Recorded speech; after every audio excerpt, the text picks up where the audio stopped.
कर्नाटक में लिंगायत समुदाय के मुरुगा मठ के प्रमुख शिव मूर्ति को 4 दिनों की पुलिस हिरासत में भेज दिया गया है। वो 5 सितंबर तक पुलिस हिरासत में रहेंगे। कोर्ट ने पुलिस हिरासत में उनका इलाज कराने का आदेश दिया। ये भी कहा कि अगर हालत गंभीर होती है तभी उन्हें अस्पताल भेजा जाए। इससे पहले शिव मूर्ति को 14 दिनों की न्यायिक हिरासत में भेजा गया था। कल शाम उन्हें गिरफ्तार किया गया था। देर रात उनका मेडिकल चेकअप हुआ और फिर उन्हें कोर्ट में पेश किया गया। इसके बाद कोर्ट ने उन्हें 14 दिनों की न्यायिक हिरासत दी थी। 6 दिन पहले उन पर 2 नाबालिग छात्राओं ने बलात्कार का आरोप लगाया था, जिसके बाद पॉक्सो एक्ट के तहत मुकदमा दर्ज किया गया। शिव मूर्ति मुरुगा लिंगायत समुदाय के सबसे अहम मठ के महंत हैं। उन्होंने अपनी सफाई में कहा कि वे साजिश का शिकार हुए हैं और उन पर लगे सभी आरोप गलत साबित होंगे। उन्हें राजनीतिक दलों का समर्थन भी मिल रहा है। उनके करीबी और पूर्व मुख्यमंत्री येडियुरप्पा पहले ही उन पर लगे आरोपों को गलत बता चुके हैं।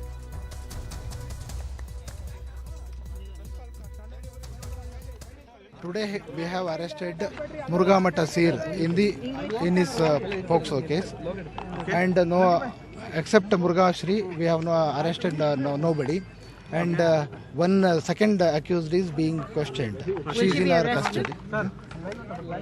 After inquiry, we will. So what about the other accused in this particular case? Do you know about their whereabouts? Is there a lookout for them? Yeah, we know their whereabouts. Definitely, we will inquire them. After that, we will follow the process. So there's some information that there were doctors present at the mart even before the police arrived there. Was that as per protocol? Did the police know about this? If you could throw some more light on that. I will check up with the doctors. चलते हैं बेंगलुरु, जहां हमारे deputy editor south निहाल किदवई मौजूद हैं। निहाल, आपसे ये समझना चाहेंगे कि पुलिस ने जो हिरासत मांगी है, क्या जानकारी लेना चाहती है पुलिस, और साथ ही जो तबीयत खराब होने की बात कही जा रही थी उस पर भी अदालत ने बिल्कुल सख्त रुख अख्तियार किया है। कहा है कि अगर हिरासत में तबीयत खराब होती है तभी उन्हें अस्पताल भेजा जाए। देखिए, कल रात में जब उनकी गिरफ्तारी हुई उसके फौरन बाद उनका मेडिकल चेकअप हुआ था, सब कुछ ठीक था, उन्हें जेल भेजा गया। फिर देर रात इस बात की जानकारी मिली कि उनके सीने में दर्द है। अचानक उनकी तबीयत बिगड़ी। फिर सुबह सुबह जिला अस्पताल ले जाया गया जहां उनका इलाज चल रहा था। उनके वकील ने बताया कि उनकी हालत काफ़ी ख़राब है और दिल की बीमारी है, कुछ इस तरह की बात उन्होंने कही। फिर ये बात हुई कि उनको जयदेवा अस्पताल, जो बेंगलुरु में एक स्पेशलिस्ट कार्डियोलॉजी का अस्पताल है, वहाँ ले जाया जाए, और इसकी तैयारी चल रही थी। जब हमने जयदेवा अस्पताल में यहाँ संपर्क किया तो उन्होंने भी बताया कि हाँ, ये सूचना वहाँ मिली है, लेकिन कब उनको लाया जाएगा यह तय नहीं था। लेकिन अब इसके बाद अब दोपहर के बाद का ये डेवलपमेंट है कि अदालत ने उन्हें बुलाया, शिव मूर्ति को, जो कि महंत है मुरुगा मठ के, और ये कहा कि इनकी तबीयत अगर वाकई खराब हो और उनकी हालत अगर बिगड़े तभी उनको अस्पताल में ले जाया जाए, और इस तरह की बातें अदालत की तरफ से कही गई हैं। तो पुलिस जांच ये करना चाहती है कि जो आरोप 2 नाबालिग लड़कियों ने लगाए हैं, जिन धाराओं के तहत मुकदमा दर्ज किया गया है, उसमें क्या रिपोर्ट फाइल की जाए। ए रिपोर्ट फाइल की जाए या बी रिपोर्ट फाइल की जाए। नेचुरल है, काफी गंभीर आरोप है, और पुलिस को 1 हफ्ता लगा, पूछताछ भी पुलिस ने नहीं किया मुरुगा स्वामी से। आप समझ सकते हैं कि पुलिस पर कितना दबाव था। जब जगह जगह धरना प्रदर्शन शुरू हुए तब पुलिस ने कल देर रात गिरफ्तार किया। आज प्रधानमंत्री नरेंद्र मोदी का कर्नाटक में कार्यक्रम था और इस तरह की बात कही जा रही थी कि उनके सामने भी हल्ला हंगामा हो सकता है कि अभी तक क्यों नहीं गिरफ्तार किया गया है। ऐसे में यह पता चला कि कल देर शाम उनको गिरफ्तार किया गया है। तो ये सारे हालात यहाँ पर हैं। चाहे सत्ता पक्ष हो या विपक्ष, कोई भी नेता उनकी गिरफ्तारी को लेकर कुछ भी बोलने को तैयार नहीं है। और ऐसे में आप समझ सकते हैं कि चुनावी साल है ये, और इसमें सत्ता पक्ष, विपक्ष और इन दोनों का दबाव पुलिस पर किस हद तक होगा और जांच किस तरह से आगे बढ़ रही होगी, कितनी मुश्किल होगा पुलिस के लिए काम करना, ये सारी बातें बिल्कुल सामने हैं। निहाल, जिस बात का जिक्र आपने किया है कि राजनीतिक दलों का समर्थन, और हम सब जानते हैं कि चुनावी साल में लिंगायत वोट जो है वो कितना महत्वपूर्ण रोल निभाते हैं, खासतौर से कर्नाटक की राजनीति में।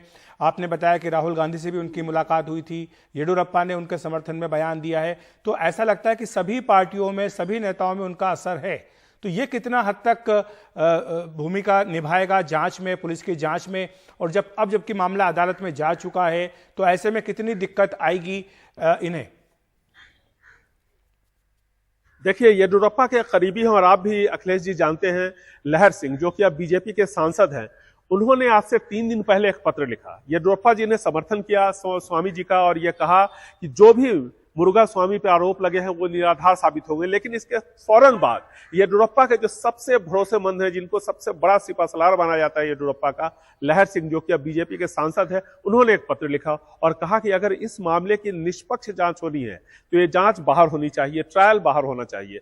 जाहिर है कि ये एक बहुत बड़ा इशारा है। वो भी बीजेपी के सांसद हैं, सत्ता पक्ष से हैं, इसके बावजूद अगर ये इन बातों को कह रहे हैं तो आप समझ सकते हैं कि उन्हें कहीं न कहीं इस बात का अंदाजा होगा कि पुलिस पर जांच को लेकर के काफी दबाव होगा और शायद इसीलिए पुलिस मामला 26 अगस्त को दर्ज हुआ, 27 को पॉक्सो के साथ साथ दूसरी धाराओं के तहत मामला दर्ज हुआ। चित्रदुर्गा का ये मामला है, मामला मैसूर में दर्ज होता है, फिर वहां से ये मामला ट्रांसफर किया जाता है चित्रदुर्गा और पुलिस 1 हफ्ते तक पूछताछ भी नहीं करती। पॉक्सको और साथ ही साथ आप देखिए कि बलात्कार की धाराएं लगी हुई है इसके बावजूद। तो यह सब बहुत ही एक गंभीर प्रश्न है जो जांच की दिशा और दशा पर सवाल उठाती है। तो अगर ये कहा जा रहा है कि जो जांच है वो किसी दूसरी एजेंसी को दे देनी चाहिए या मामला बाहर भेज दिया जाना चाहिए, तो क्या अब ये मांग भी उठ रही है कि सीबीआई से या किसी अन्य एजेंसी से इसकी जांच करवाई जाए? कोई और जो है इसमें रास्ता निकालने की बात कही जा रही है? देखिए, अभी इस तरह का सवाल तो नहीं उठा है, लेकिन चूंकि सभी, चाहे वो सत्ता पक्ष हो या विपक्ष, अब से थोड़ी देर पहले कुमारस्वामी पूर्व मुख्यमंत्री है, जेडीएस के नेता हैं, उनका बयान सुनिए। उन्होंने ये कहा कि बड़ा ही ये संवेदनशील मामला है। एक राजनेता के तौर पर मुझे नहीं लगता कि इस हालत पे फिलहाल मुझे कुछ बोलना चाहिए। सिद्धरामैया ने एक ट्वीट किया, पूर्व मुख्यमंत्री हैं, कांग्रेस के वरिष्ठ नेता हैं और कहा जा रहा है कि अगर कांग्रेस सत्ता में आती है तो वो मुख्यमंत्री बनेंगे। उन्होंने एक ट्वीट किया, ट्वीट करके कहा कि जो आरोप लगाए गए हैं मुरुगा स्वामी पे वो गंभीर हैं और ऐसे में जांच को सही दिशा में करना चाहिए। इसके अलावा कुछ भी उन्होंने नहीं कहा। तो कुल मिलाकर के चाहे सत्ता पक्ष हो या विपक्ष, मुख्यमंत्री भी बहुत कुछ ज्यादा इस पर नहीं बोलना चाहते, खुद भी मुख्यमंत्री लिंगायत है, लिंगायतों में भी यहाँ पर काफी धड़े बन गए हैं अभी।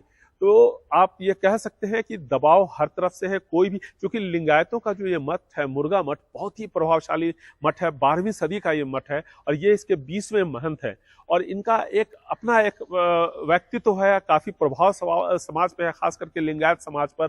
कोई भी इनके सामने जो लिंगायत संत हैं आवाज उठाने की कोशिश नहीं करते। तो आप समझिए कि जो राजनेता हैं, दूसरे लोग हैं, वो नहीं कर सकते। और काफी इनकी जो अब तक जो पहल रही है यहाँ पर समाज के लिए, वो बहुत अच्छी रही है। सभी धर्मों को साथ मिले के चलने वाले ये संत के तौर पर इनकी पहचान है, इसमें कहीं कोई दो राय नहीं है। सबके साथ ये एक बराबरी का व्यवहार करते हैं, चाहे वो किसी भी धर्म का हो, मुस्लिम हो, क्रिश्चियन हो या किसी भी धर्म का हो, सबके साथ एक साथ इनका व्यवहार रहता है। बहुत अच्छी इनकी छवि है यहाँ पे और इसलिए भी दबाव काफी है पुलिस पर भी, राजनेताओं पर भी।